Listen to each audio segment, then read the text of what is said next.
Hey guys, welcome back to the channel. So today we're actually going to continue our one-on-one section on guns, and we're going to talk a little bit about carry positions. What kind of holsters do we need to look at? What carry positions? And so this is going to be a little bit longer video than normal. So I'm setting this up so that if you're listening to this while you're driving or something like that, whatever it is, then at that point in time you can actually listen to the video rather than actually having to watch it. So we are going to obviously show you some things on here, but I want y'all to be able to listen to this because it is a longer video. I understand that, and so longer videos just typically don't do very well on this platform, but we're going to go ahead and put this information out there so that y'all that are getting into firearms, getting into conceal and carry, can learn kind of what you need to know to at least get started and figure out where to go. Now, a couple things that go into your holster selection, where you're going to carry, all that stuff. Realize you're going to have to do a little bit of trial and experimentation on this, and so you're going to end up with a box of holster labels. What was I thinking, right? You're going to have all these different ideas that, hey, this one's going to work for me or this one's not going to work for me, and you're going to find that that changes, and that's okay. So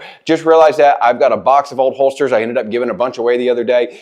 Just a simple fact is that you're going to have these holsters that really just don't work for you. Even though everybody else thought it was a great idea, everybody else loved it, other instructors loved it, other people that you know really like this holster or this mechanism of carry, at that point in time, you're going to realize this doesn't really work for me. Here's why not. And so we're going to start with that kind of approach that not everything is a one size fits all. I typically use two different carry methods, and we'll talk about that here at the end of the video.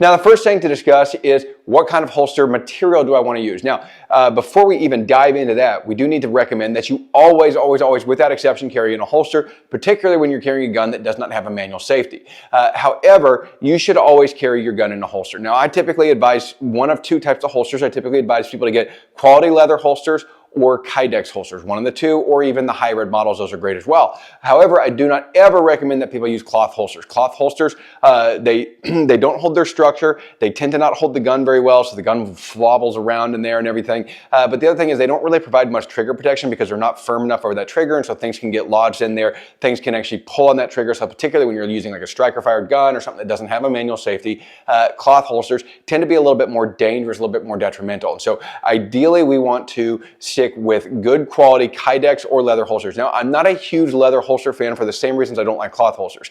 They don't tend to hold the gun near as securely. They don't have, they tend to collapse on themselves right when you draw the gun out. So training with them can be a little bit of a pain. My preference is always a good quality Kydex or some type of injection molded plastic. We say Kydex universally, but some type of injection molded plastic holster. That tends to be what I use almost exclusively. I no longer use the hybrid holsters because I haven't found that they wore any better than a solid Kydex holster. I didn't think they were any more comfortable, and their durability seems to be a little bit lower because they just have more snaps and buttons and everything in there. And so I've had more of those wear out than I have had Kydex holsters wear out. Now, the other thing you have to figure out is the clips that actually go on the holsters and what kind of clips do you want to use. And so we're going to talk about that as we talk about different holster styles. What kind of clips do we actually want to employ with this holster? And we'll go over each of them as they apply to each individual carry position. Now, for the purpose of this demonstration, we are going to be using a blue gun today. Well, I'll do appendix. When we talk about appendix, I'll do that with a real gun, but because that's what I have on. But I didn't feel like changing 20 different outfits to actually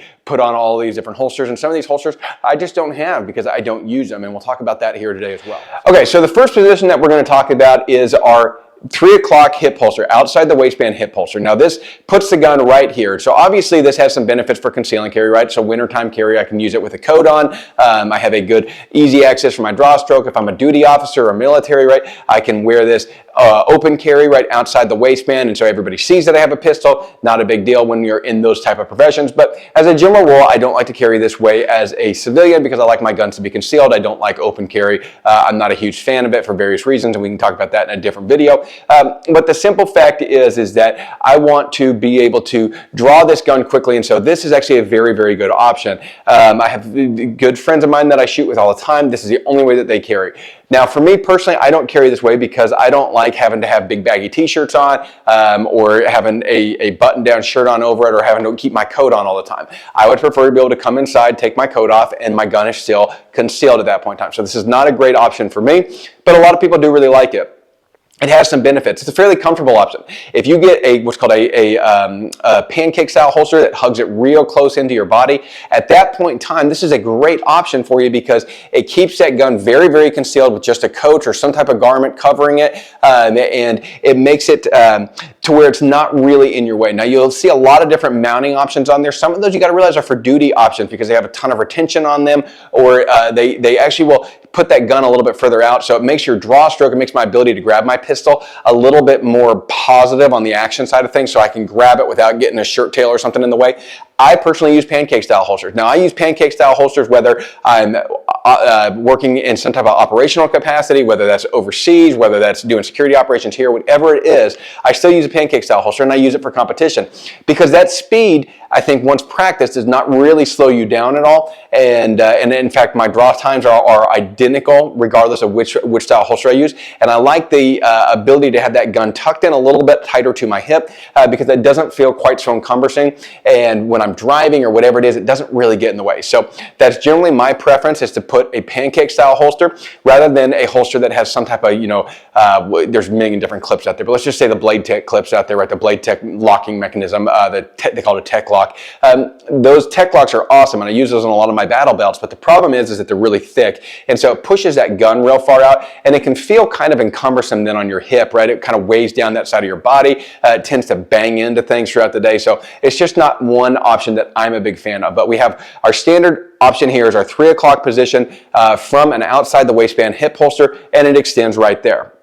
Now, with that same option, we have an inside the waistband option, which would sit inside your pants, something like this. And again, we're not putting on the holsters, but it would sit inside my pants, something like that, and allow me to have a similar draw, but only this time I can actually wear a t-shirt over the top of it rather than having to wear something a little bit more baggy to actually conceal the gun because I'm only having to conceal the upper half of the gun, right? Not the lower half being concealed in my pants. A couple downsides to this. The biggest one is comfort. I don't particularly find this comfortable, and it tends to print pretty badly, especially when you're carrying it at a 3 o'clock position. If you move it rearward to the 4 o'clock position, it doesn't print near as bad, but then you're dealing with it while you're driving, and you've got a gun poking into your back and stuff, and it can cause some discomfort there. And so over time, it's not really a big deal. If you're gonna use it for even a year, it doesn't really cause that many problems. I carried 4 o'clock for a very, very long time. But over a 10-year period of time, I actually started having back and hip issues, and it was all related to the holster. And once I changed and went to an appendix style carry, those back and hip issues actually went away. So it's got some merit there, but over time it can cause some problems. So I'm not a huge fan anymore of this style carry, but it is still a great option out there for some of you.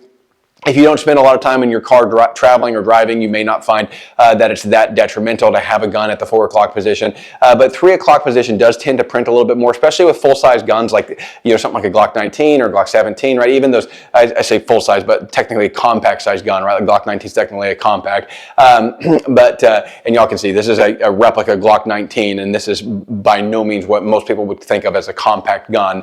But the simple fact is that you typically have to use a little bit smaller pistol there, unless you're just a bigger person, right? And at that point in time, some of your clothing being a little bit bigger tends to hide that and envelop that a little bit better. And so that's certainly one option for you, is either an inside the waistband, outside the waistband, 3 o'clock, 4 o'clock position holster. Those are decent options, okay? So I'm a fan of them. I don't personally use them that much anymore. I do use a 3 o'clock outside the waistband holster, again, for competition and for some occasional duty carry, particularly when I'm wearing a suit or something like that, because my suit pants are generally tailored, right? So it's hard to put a gun inside the waistband when they're tailored. So a lot of times, because I'm going to leave my jacket on, I'll wear an outside the waistband holster like this. So those are kind of your pros and cons to that option. Now, the biggest advantage here is that an outside the waistband holster that's hidden by a coat like mine, that is a fairly easy draw stroke, right? That is a fast draw stroke.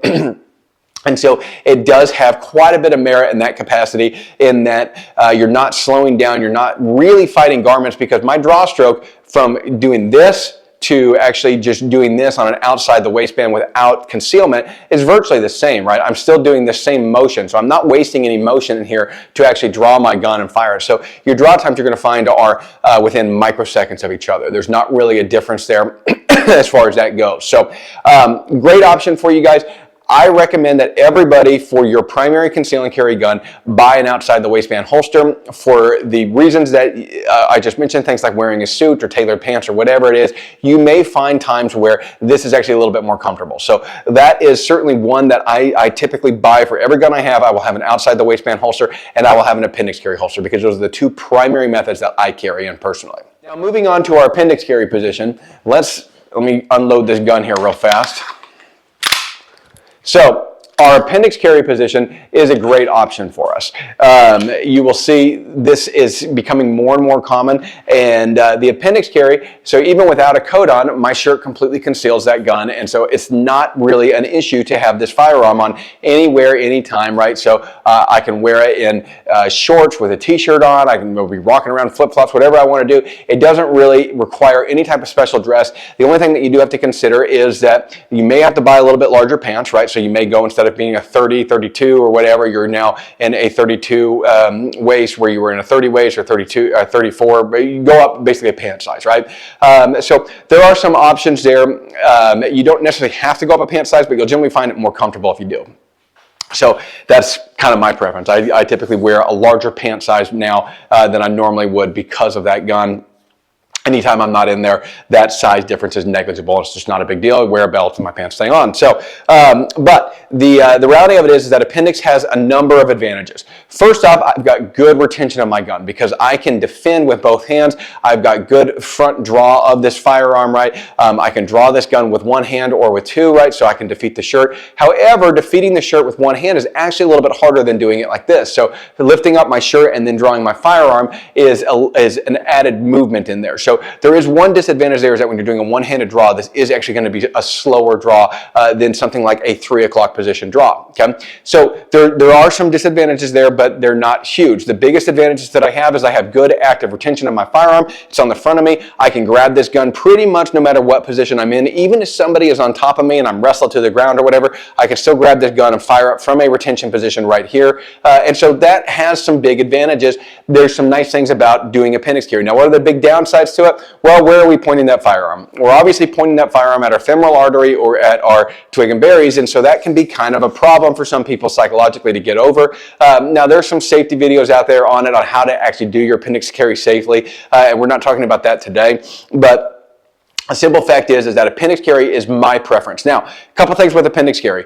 You can carry appendix carry no matter how big you are. I hear guys say, I'm too big to carry, I'm 300 pounds, whatever it is, right? I've got too big of a beer gut to be able to carry a gun comfortably. That's simply not true. You do have to mess with it a little bit. And I tell everybody, do your appendix carry and dedicate yourself to carrying it for 2 weeks. Once you've carried it for 2 weeks, if you still determine it's not comfortable enough for you, then get rid of it. But you'll find that you have to ride your pants in a little bit different spot. Maybe you get kind of in the habit of hiking up your pants before you go sit down, that sort of thing. You'll also find that guns with a smaller barrel, a little bit shorter width or length barrel, something like this P365X Macro, a little bit shorter barrel than, say, maybe a Glock 17 or something like that. It does matter that the length of that barrel a little bit more when you're carrying appendix, obviously because of the fulcrum points and everything with your waist. And so because of that, right, we're going to look at appendix carry as a very, very good option, but you will find a lot of people say it's uncomfortable, I couldn't get used to it. And that is a perfectly valid point. Some people just really struggle to get used to appendix carry, and it's not a good option for them. So for me, that is my primary carry method. That's almost always how I carry. However, like I said, I do buy an outside the waistband holster for every gun so that I have that option later on. But typically those are the two holsters that I will own, is an appendix carry and an outside the waistband holster for just about every firearm, in both capacities, as I will have it set up for a weapon light or not a weapon light, depending. I generally don't carry a weapon light appendix because it just ends up being a little bit too much going on down there and it gets a little bit uncomfortable. So a simple fact is that a good quality gun belt, a good quality holster, you'll find them comfortable. Now, biggest mistake I see people make is they use cheap belts or they use cheap holsters because they want to try it for a little while. Cheap belts and cheap holsters will never ever be comfortable. You actually have to buy a decent quality holster to try this with, and you may have to adjust the positions for it, right? You may have to make it ride up or down or whatever it is from the factory settings. So you may have to adjust it a little bit in order to find out what actually works for you. And so I found what works for me, what's comfortable for me to carry, what gives me good access to that firearm and a good draw stroke all at the same time. And that does take some trial and error. So don't discount appendix if you think it's too uncomfortable or you think your belly's too big or whatever it is. It's okay. You just have to find that you're going to have to probably adjust where your pants ride a little bit. You may have to adjust your pant size. And I'll be honest with you, I didn't notice that I had to adjust the pant size when we used to wear in a 4 o'clock position, but wearing an appendix carry position, it does make a huge difference in your comfort level by going up on a pant size. So I do advocate for changing that up when you do an appendix carry position, and making sure that, yes, this is a comfortable way for me to carry, but we got to make sure that we're doing it both safely and that we are taking advantage of everything that this has to offer, right? So we need to make sure that we're training with that. A lot of guys will carry like this, but then when they go do their training or their competition, they want to put on an outside the waistband holster here. Well, you're not training with this. You're not defeating the garment, right? You're not practicing one-handed draw strokes. And so that all comes into play. We do need to make sure that we're training, safely training with that appendix carry. With appendix carry, under no circumstances do I use a leather holster. I always, without exception, use a Kydex holster. That gun gets married to a Kydex holster and they do not leave, because the safety aspects of appendix carry, they're so much more damaging if you were to have a negligent discharge or an accidental discharge of that gun going off in your pants. And so because of that, we also only use high quality firearms. Now, I'm an advocate for high quality firearms anyways, but we only use high quality tested defensive carry firearms. We don't use the new whiz bang Whackmaster 3000 because we just don't know what's going to happen with it, right? So we saw issues with accidental discharges with the SIG 320. I'm a SIG fan, guys. That's not a big deal, but the simple fact is that their initial batches had some accidental discharges going off, and I do not want that to go off right there. That would be a huge problem, and so we use quality time-tested guns specifically in that position, because it is so damaging if that round were to go off. Like I said, you're either going to bleed or you're going to lose some parts that you don't want to lose. Okay, so appendix carry is a great option, but you do have to mess with it a little bit. Make sure that you get that in a comfortable position. Now, moving on from that, we come to some that I don't necessarily recommend, but that are viable options, right? And one of those being a shoulder holster, whether it's a shoulder holster with a vertical cant or a horizontal cant, right? So the gun facing out backwards or facing vertical. There are some arguments because if we do a horizontal cant, my gun is facing everybody behind me, and so I'm flagging everybody behind me. Obviously here, we also have to be wearing a coat, so that does come into play. But where this really comes in beneficial is actually in two specific scenarios that I have found in my life. One is driving. If I was an over-the-road trucker and I was driving all over the place, I would rock a shoulder holster all day long because it's probably by far the most comfortable way to keep that gun on you in your vehicle, to get out, get gas, go in, get your lickies and chewies or whatever from the gas station, and then be able to have that gun on you by doing nothing more than throwing on a a flannel shirt or jacket or a button down of some sort, right? It keeps that gun relatively concealed.